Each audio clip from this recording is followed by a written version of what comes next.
C'est une action citoyenne. D'abord, ce n'est pas seulement les gros porteurs, c'est une action citoyenne aussi des populations de la commune et des communes du département de Bignona, les communes qui longent la RN5. Une initiative des élus, parce que vous voyez toutes les populations qui sont là, certains sont venus très loin. Voilà, donc c'est une initiative vraiment pour essayer de réduire les difficultés de la traversée de cette route. La situation de cette route est catastrophique. Pour déplacer un malade de Djouloulou pour l'amener à Bignona, c'est la croix et la bannière. Les populations même pour relier, quitter Djouloulou, Bignona, qui fait 52 km, vous risquez de faire 1h30. Même de Djouloulou même à Kataba, parfois vous faites 20 minutes sur ce petit tronçon de 4 km. Cette route est une route internationale. Parce que vous voyez les gros porteurs qui vont en Gambie, chercher de la marchandise pour la Guinée-Bissau, passent par ce tronçon. Et chaque jour, c'est des vingtaines de camions qui utilisent ce camion. Sans parler de Kafountine, où on a un quai de pêche qui fonctionne 12 mois sur 12 mois. Et tous ces gros porteurs-là aussi passent par là. Sans parler maintenant des communes qui sont sur la RN5, parce que nous sommes dans une zone à forte production de fruits, les oranges, les mangues.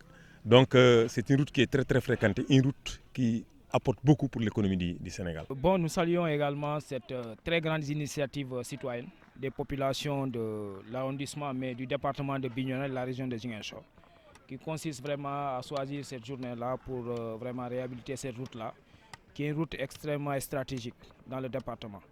Je disais tout à l'heure qu'au-delà du fait qu'il nous relie 3 pays, le Sénégal, la Gambie et la Guinée-Bissau, cette route-là aussi joue un rôle important, du point de vue économique, parce que vous n'êtes pas censé ne pas savoir que quasiment nous sommes à quelques kilomètres de Kafountine et quasiment vraiment beaucoup de camions de poissons également passent par cette route-là, mais aussi il y a d'autres également initiatives économiques également qui arpentent cette route. Ce qui fait que la détérioration de cette route-là a constitué une casse-tête pour les populations.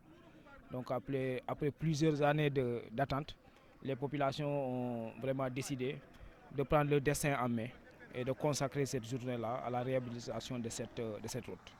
Le président l'a confirmé 2 fois, parce que nous avions eu la chance d'être reçus 2 fois par le président.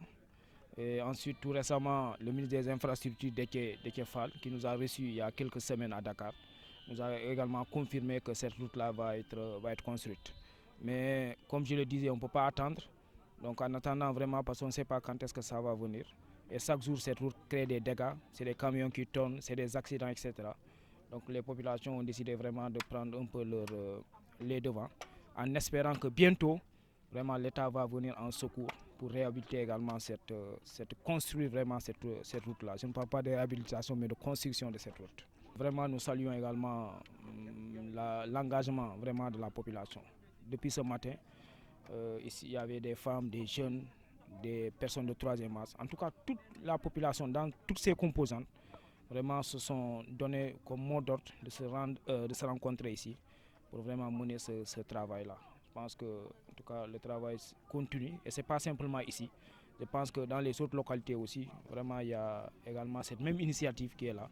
Donc, pour vraiment faire construire et réhabiliter également cette route.